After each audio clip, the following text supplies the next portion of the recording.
Prezado concurseiro, você aí que está empenhado em conquistar uma vaga no Ministério Público da União, seja para cargo de nível médio, superior ou mesmo cargo de membro.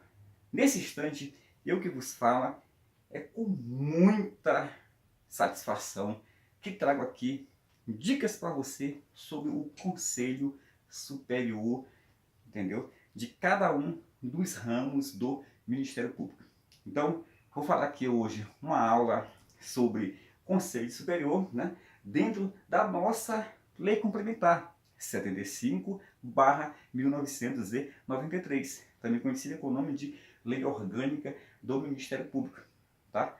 Trata da organização, das atribuições e também trata do Estatuto do Ministério Público. Beleza? Então, olha só o que acontece.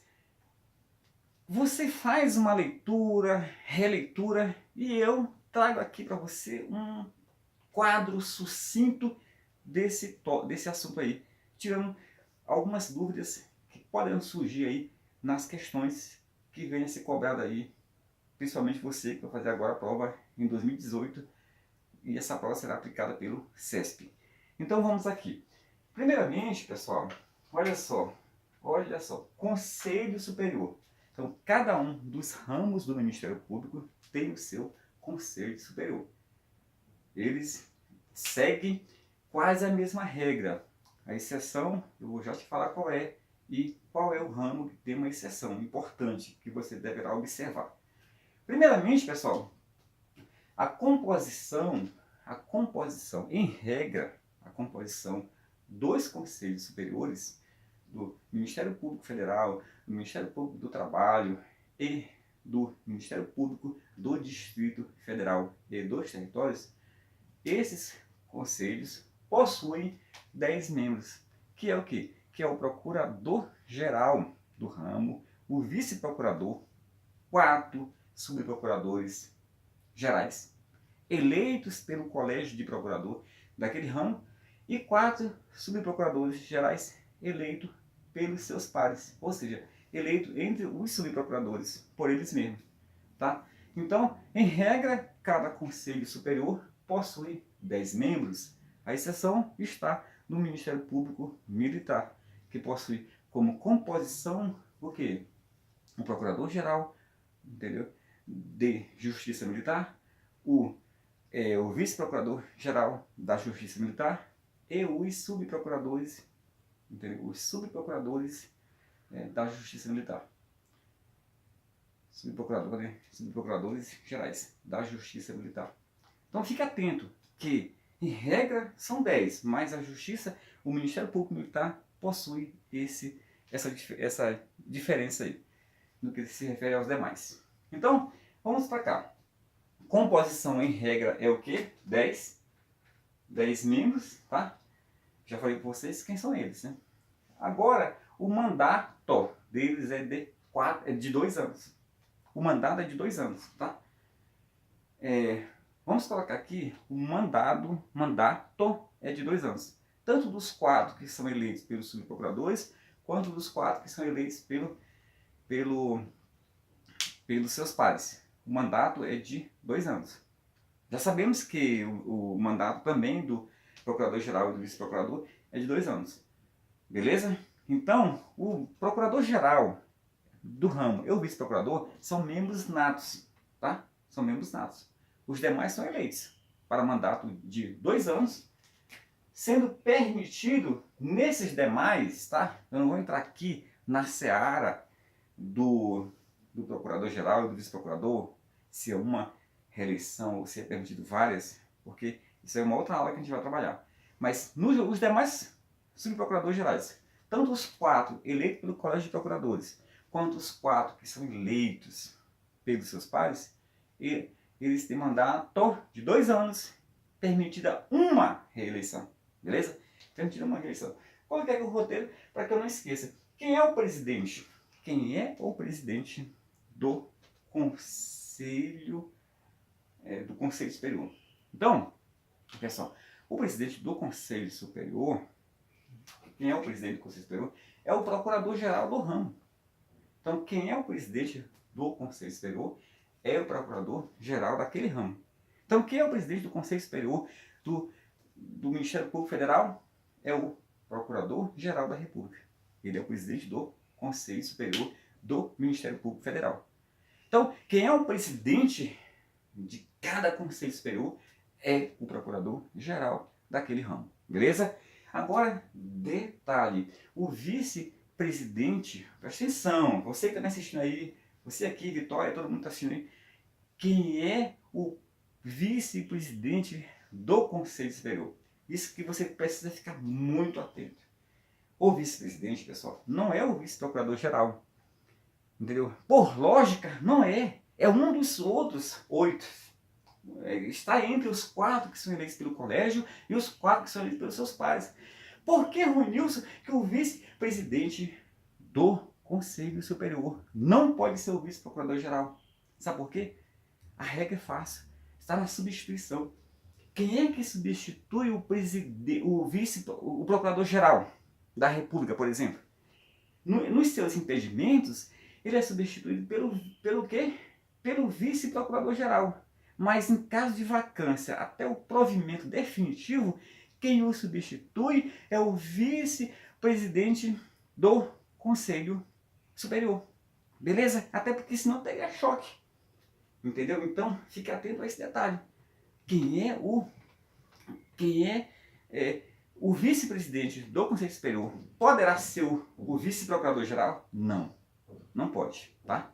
Por essa lógica que eu te falei aí. Porque o vice-presidente do Conselho Superior, ele poderá substituir o procurador-geral em caso de vacância até o provimento definitivo. Isso aí está bem claro na lei. Então tá. Então eu sei que o presidente é o próprio procurador-geral do ramo, o vice-presidente é eleito entre os outros 8, né, que são os 4 do colégio e os 4 dos seus pares. As reuniões. Pessoal, as reuniões do Conselho Superior poderão ser as ordinárias, que é uma vez por mês em dia previamente marcado, e também poderá ser o quê? Extraordinárias. As reuniões extraordinárias são convocadas pelo presidente, entendeu? Que é o próprio procurador-geral do ramo, ou pela maioria absoluta dos seus membros. Então, se são 10, qual é a maioria absoluta? É 6. Tá? Então, ou poderá ser o que, Ruiz? Quem é que convoca a reunião extraordinária? Ou o presidente, ou a maioria absoluta dos seus membros. Em regra, que são 10, então a maioria absoluta é quanto? 6.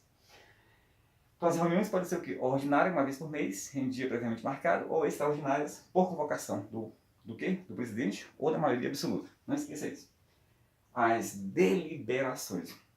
As deliberações, pessoal, no Conselho Superior, em regra, são tomadas, em regra, porque existe muitos casos que a gente vai ver lá nas competências, e em muitos casos eu tenho que ter um quórum de 2/3 dos membros.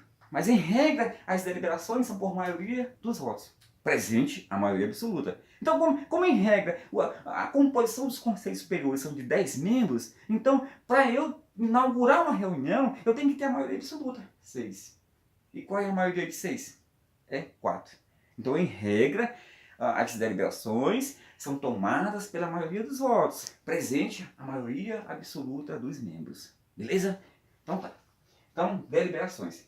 O voto do presidente. Pessoal, o voto do presidente, ele prevalece nas deliberações, salvo em caso de sanções, onde o quê? Onde será tomada a decisão mais favorável ao acusado. Presta atenção. O que acontece nos conselhos? Que o presidente tem um voto de desempate, o voto de Minerva, o voto de qualidade. Aqui não fala isso. Só fala o seguinte, que nas deliberações, em caso de empate, prevalece o voto do presidente. Então deu 5-5. Não sendo sanção, prevalece, ganha o lado que está o voto do presidente. Beleza? Salvo em caso de sanções, onde prevalece o quê? Onde prevalece o quê? O que for mais favorável para o acusado. Beleza? Presta atenção nisso aí. Voto do presidente. De fato, ele deu um voto de desempate, em outras palavras.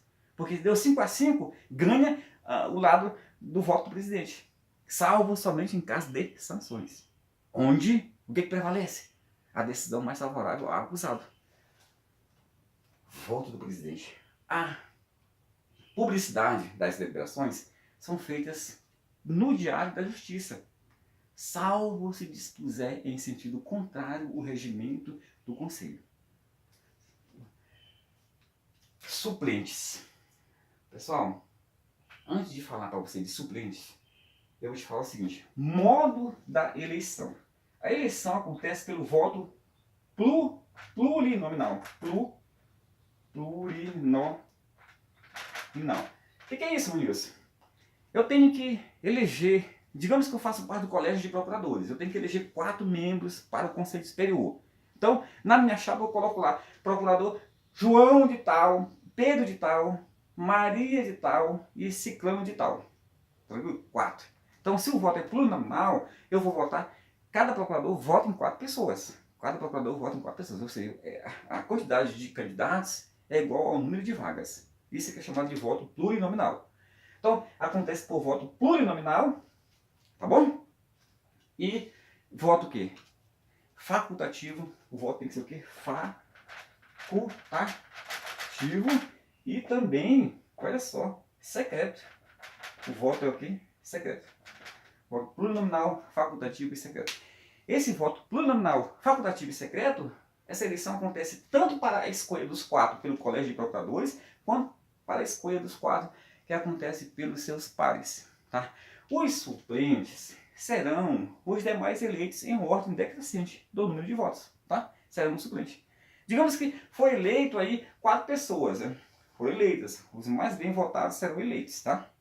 Aí logo em seguida, né, o último, o quarto, pegou, digamos que 55 votos. E o quinto pegou o quê? 52 votos. Então ele é o primeiro suplente a ser convocado em caso de substituição. Beleza, galera? Então, quem são os suplentes? Não tem número, pessoal. São os demais eleitos, os demais, né, na classificação em ordem decrescente do número de votos. Beleza? Então tá aí.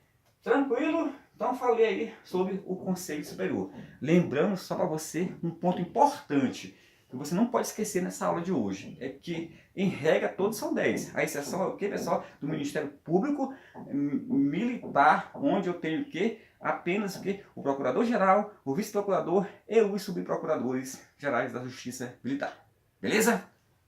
Ok? E agora, você não pode esquecer de uma outra coisa importante, é que o vice-presidente do Conselho Superior não é a mesma coisa que vice-procurador-geral, tá bom? Porque tem uma inconsistência. Até porque o vice-presidente do Conselho Superior substitui o presidente, substitui o procurador-geral em caso de vacância até o provimento definitivo desse cargo. Beleza, galera? Então tá aí. Muito obrigado, entendeu? Da onde foi que eu tirei essas dicas aí, esses quadros aqui do nosso livro, né? Onde eu faço a legislação esquematizada, né? E 400 questões comentadas, tá bom? Sendo que 120 de últimos concursos e 280 inéditas elaboradas por mim para você gabaritar o teu concurso aí. Beleza, galera? Como é que eu faço para comprar? Em PDF, para todo o Brasil, tá R$30 ou impresso somente em Brasília. Detalhe de ponto de venda, entre em contato comigo pelo WhatsApp 991 990866. Muito obrigado, tchau!